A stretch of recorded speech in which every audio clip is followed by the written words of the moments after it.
I got a PSA order that I'm going to reveal for you today. 20 cards. How did we grade out? Details coming up on this episode of DIY Sports Cards.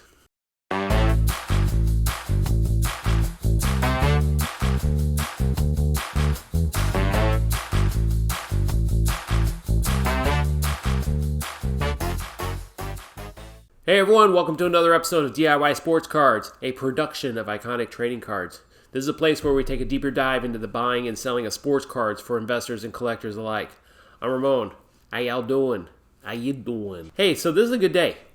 I received in the mail an order from PSA that was sent on April 7th of 2022. This is 20 cards. So this is part of that $50 per card allocation event that they did. So grabbed one of those, sent in 20 cards. This week, I received the order back. Today, I received the order back, and we're going to have a look at just what we received. Okay, let's take a look at these cards. All right, so as you know, I see 19 graded cards. I'm also seeing one that didn't grade. So the card that did not grade is a 1963 Mickey Mantle, Topps Mickey Mantle. They're saying this was recolored.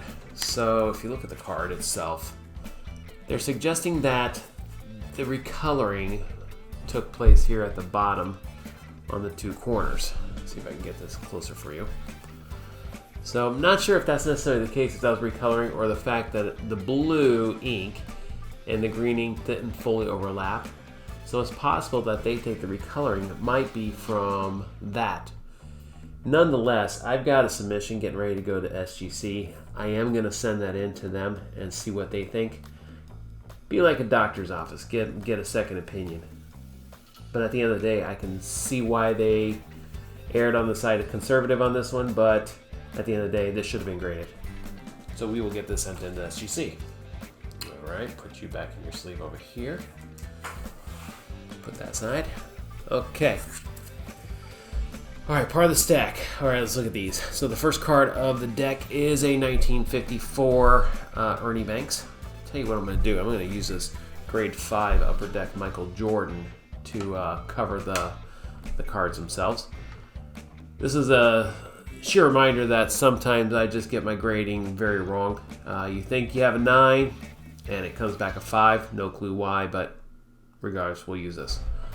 All right, so this card came back a 2.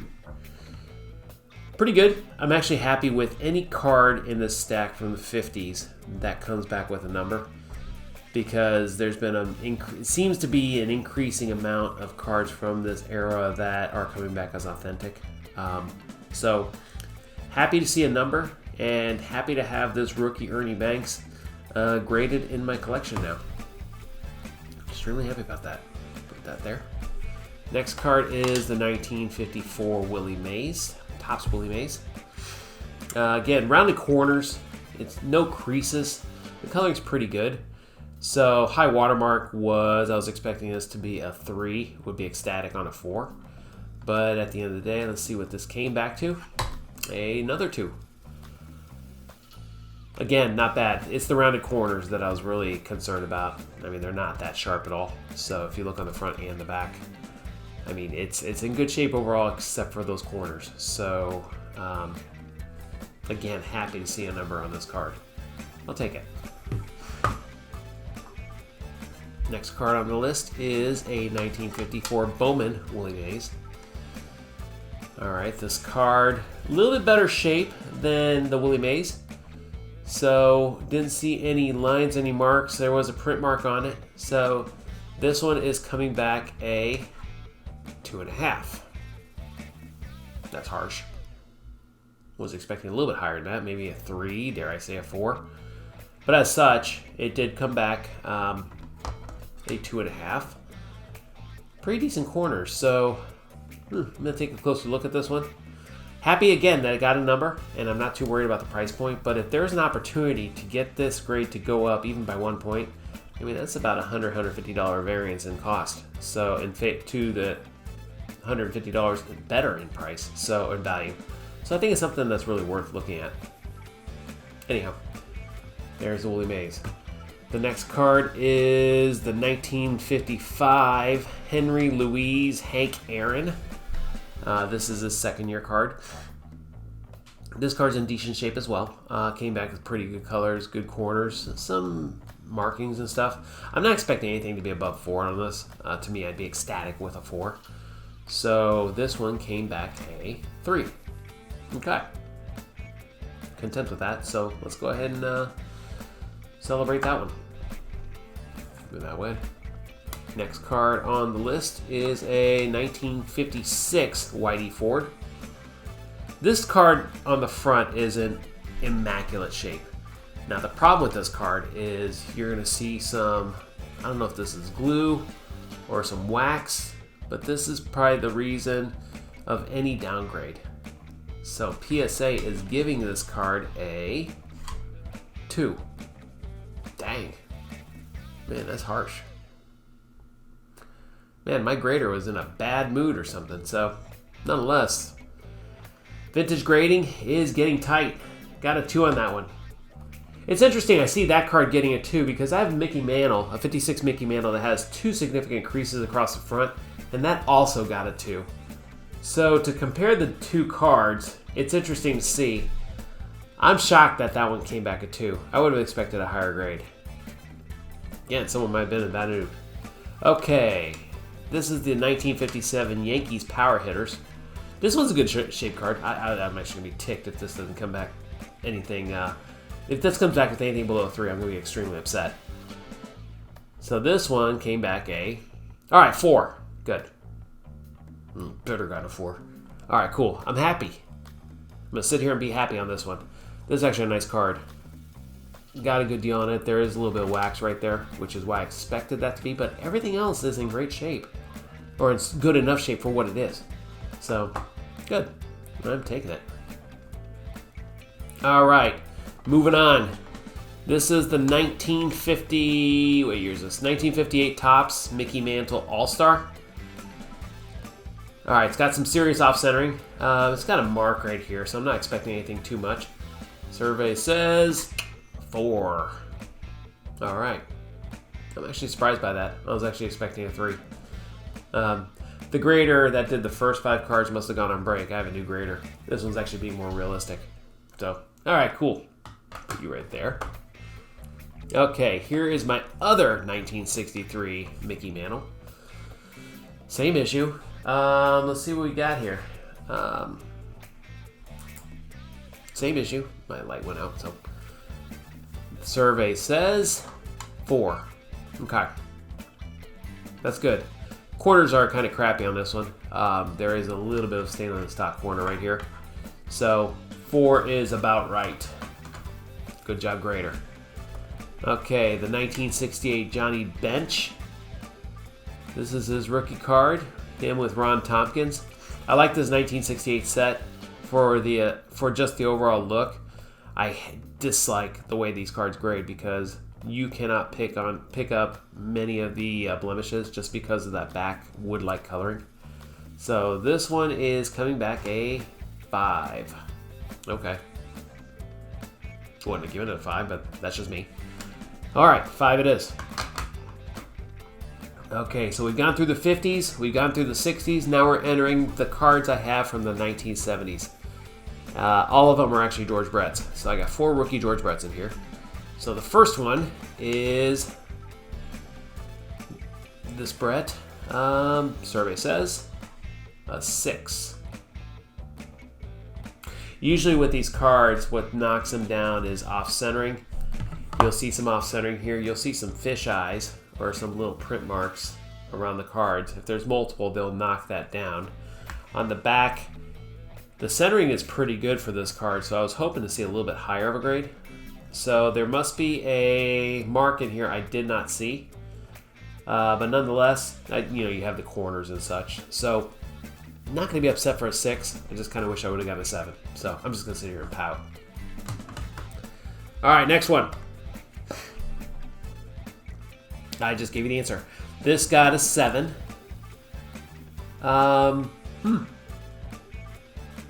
Looks the same as the other one. Must be a shinier or sharper surface. But nonetheless, here is another George Brett that came back a little bit better than the last one. Hey, you know what? For what I paid on this card, I'm happy for a 7. This card I bought on New Year's Day in 2021 for 110 bucks. So I'll take the 7 on this. This will actually turn over to be a pretty decent profit. And yes, I'm going to put that in the market. Okay, back to covering. The next George Brett. This one was in a Beckett slab. I remember this one. Because this one actually had a little bit darker Royals logo on it. So this was in a Beckett slab as an 8. Paid $275 for this card. And it was actually a cracked slab, so I decided to just send it to PSA.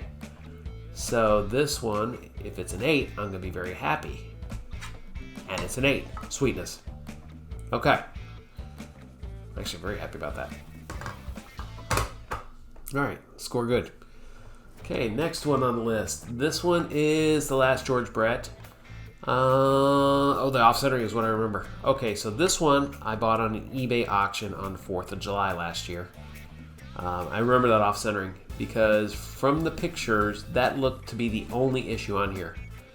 So my thought is, had it been centered, this would have scored higher, almost to a mint. But as is, I was guessing an 8.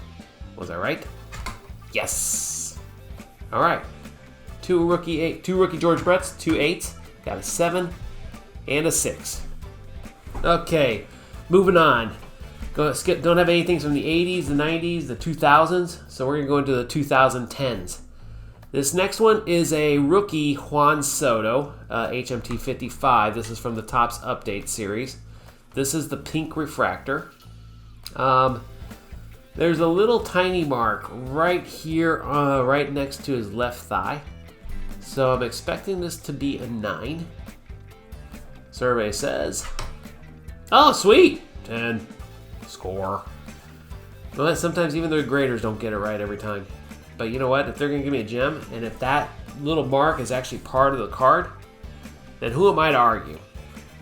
Dang, very happy about that one. All right, go me. Next one. This is the Fernando Tatis rookie debut card. Again, a Topps Chrome.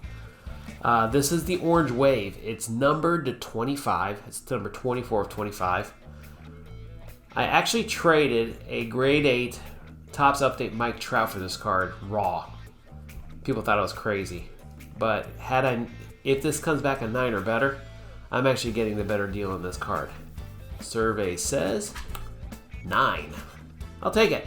This is a beautiful card. It's actually probably one of my favorites in this whole selection. Not sure why I didn't gem.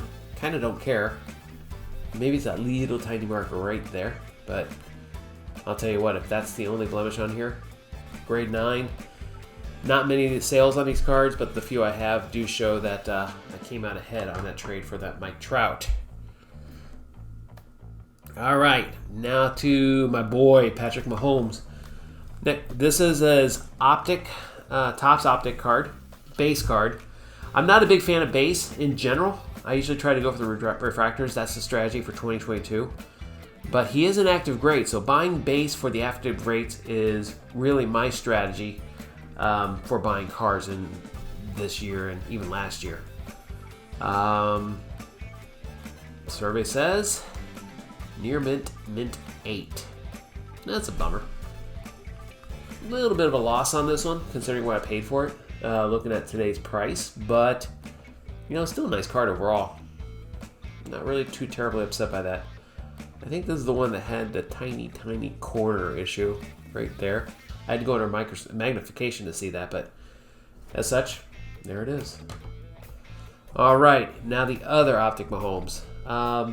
This one, if that one was an 8, God, I'm worried what this is going to be. I was expecting this one to be a 10.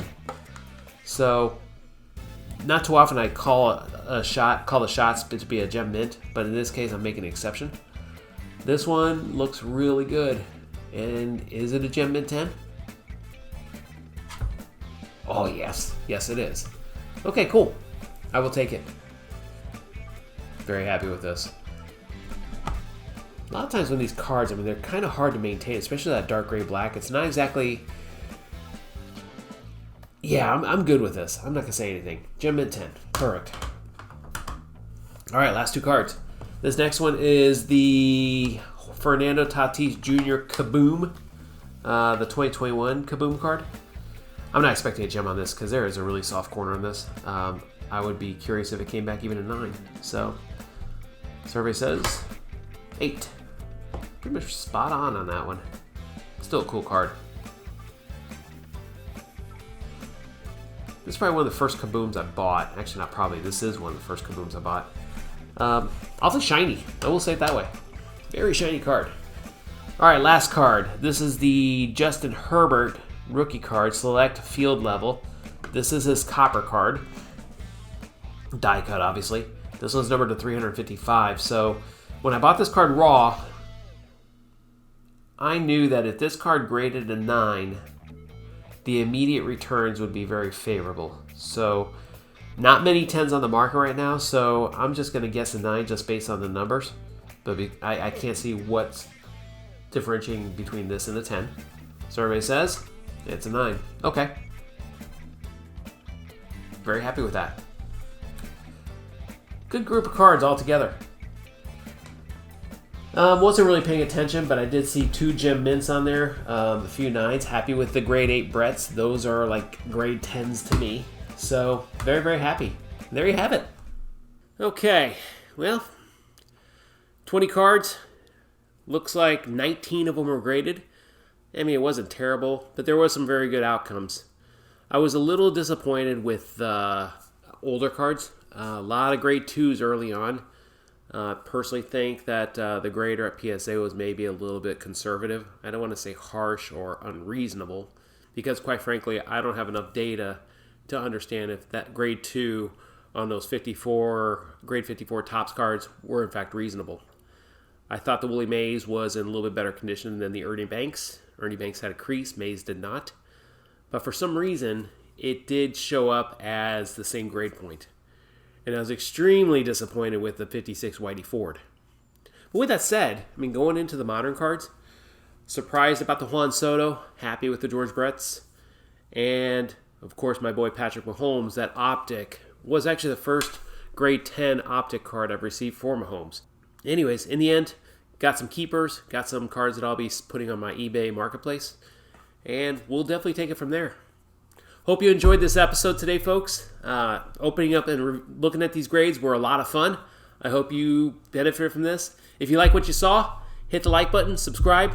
There'll be a few more submissions coming in the near future.